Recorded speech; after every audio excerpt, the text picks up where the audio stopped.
বাড়ি থেকে বের হচ্ছে তেলের মতো কালো তরল। বছরখানেক ধরে এই ঘটনা ঘটছে, আর এই ঘটনায় চাঞ্চল্য ছড়িয়েছে রাজপুর সোনারপুর পুরসভার 29 নম্বর ওয়ার্ডে। সেই ছবি আপনারা দেখছেন, একটি বাড়ি থেকে তেলের মতো কালো তরল বেরোনোর পর চাঞ্চল্য ছড়িয়েছে।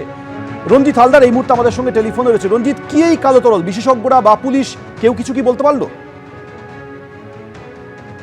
এই বিষয়টা কিন্তু যাদবপুর ইউনিভার্সিটি সংশ্লিষ্ট বিষয় দপ্তরকে জানানো হয়েছে এবং ওএনজিসিকেও জানানো হয়েছে, এবং ইতিমধ্যে এই বিষয়টা জানতে পেরে রাজপুর সোনারপুর পুরসভার পক্ষ থেকে একটি প্রতিনিধি দল তারা এই বাড়িতে এসে ভিজিটও করেছে। কিন্তু এই যে তেলের মতো দেখতে কালো যে জিনিসটা, সেটা কি, সেটা কিন্তু এখনো পর্যন্ত পরিষ্কার নয়, সেটা কিন্তু দাহ্য নয়। পরিবারের তরফ থেকে যেটা জানানো হচ্ছে যে বেশ কিছুদিন আগে বাড়ির রং করার পরে থেকেই কিন্তু এই জিনিসটা প্রথম বের হতে দেখা যায়। তারপরে যত দিন যায় সেটা কিন্তু আস্তে আস্তে বাড়তে থাকে। এই ঘটনার পরে থেকেই কিন্তু তারা রীতিমতো আতঙ্কে রয়েছে। তারা যেটা মনে করছে যে খনিজ পদার্থ কিছু বাড়ির দেওয়াল থেকে বাইরে বের হচ্ছে, এমনটাও কিন্তু তারা মনে করছে। তবে বিষয়টা পুরোপুরি পরিষ্কারভাবে ওএনজিসির যে প্রতিনিধি দলকে জানানো হয়েছে এবং যাদবপুরের বিশেষ যে ইউনিট এই বিষয়টা নিয়ে কাজ করে, তারা আসবে, দুদিন পরেই আসবে এমনটাই জানা যাচ্ছে। আসার পরে তারা নমুনা সংগ্রহ করবে এবং এই জিনিসটা কি সেটা কিন্তু তারপরেই পরিষ্কার হবে। রঞ্জিত, তোমাকে ধন্যবাদ। ওএনজিসি, যাদবপুর বিশ্ববিদ্যালয়ের আইআইপিসি বিভাগ এবং রাজপুর সোনারপুর পুরসভা ও নরেন্দ্রপুর থানায় এ বিষয়ে লিখিত অভিযোগ দায়ের হয়েছে। সমস্যা দেখা যাচ্ছে কি একটা কালো বার্নের মতন হচ্ছে, এটা কি থেকে হচ্ছে আমরা বুঝতে পারছি না। কালকে মিউনিসিপ্যালিটির লোক এসেছিল, তারাও দেখে গেছে।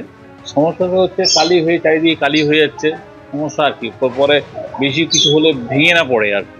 পৌরসভার পক্ষ থেকে আমাদের ইঞ্জিনিয়াররা সেখানে এসেছিলেন, তদন্ত করেছি। আমার তদন্ত করে দেখলাম যে বিষয়টা খুবই স্পর্শকাতর, এবং সেই কারণে আমরা এই যাদবপুরের জিওলজিক্যালের ডিপার্টমেন্টে আমরা পাঠিয়েছি, বড় একটা খবরটা দিয়েছিলাম। তা ওরা বলেছেন আগামী মঙ্গলবার আসবেন বিষয়টা দেখার জন্য। আমরা আশা করবো বিষয়টাকে আমরা সমাধান করতে পারবো। চলে আসছি পরের খবরে। ভারত বাংলাদেশ সম্পর্কের টানাপোড়েনের মধ্যেই কাল দুদেশে আটক মৎস্যজীবীদের আদান প্রদান হবে। বাংলাদেশ থেকে ভারতে ফিরছেন 95 জন মৎস্যজীবী, ভারত থেকে বাংলাদেশে ফিরবেন 90 জন মৎস্যজীবী। বিস্তারিত জানবো, আমাদের প্রতিনিধি গৌতম মণ্ডল এই বিষয়ে জানাবে। গৌতম, এই আদান প্রদান নিয়ে আর কি তথ্য রয়েছে? দেখো, এই যে ভারতীয় 95 জন মৎস্যজীবী গত অক্টোবর এবং নভেম্বর মাসে এরা ভারতীয় জলসীমানা লঙ্ঘন করে বাংলাদেশ জলসীমানায় ঢুকে পড়ে বলে একটা অভিযোগ ওঠে। তারপরেই এরা বাংলাদেশের পটুয়াখালী এবং মঙ্গলা এই দুই জায়গায় এরা আটক ছিল এবং জেলে বন্দী ছিল।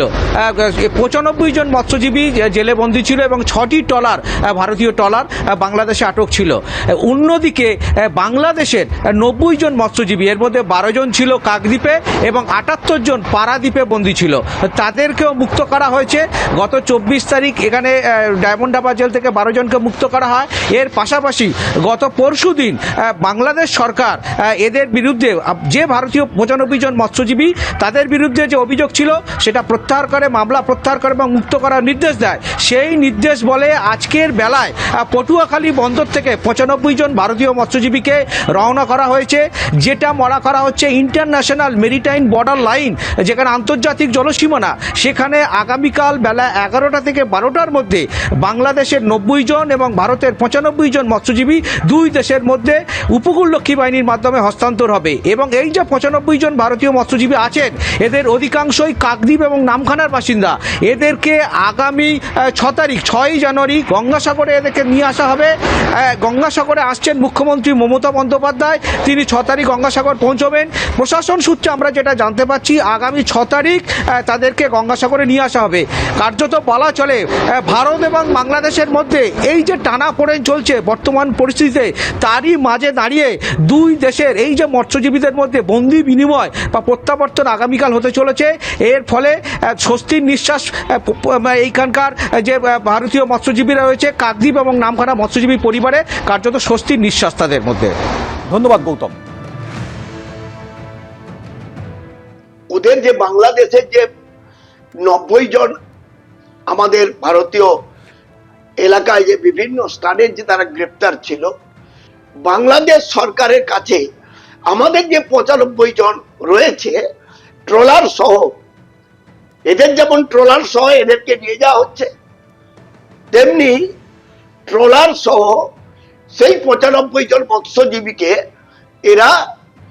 এদের বাংলাদেশের যে জলসীমানা তার জায়গায় উপস্থিত করবে। করার পর আগামীকাল এদের মধ্যে লেনদেন হয়ে যাবে দুই দেশে।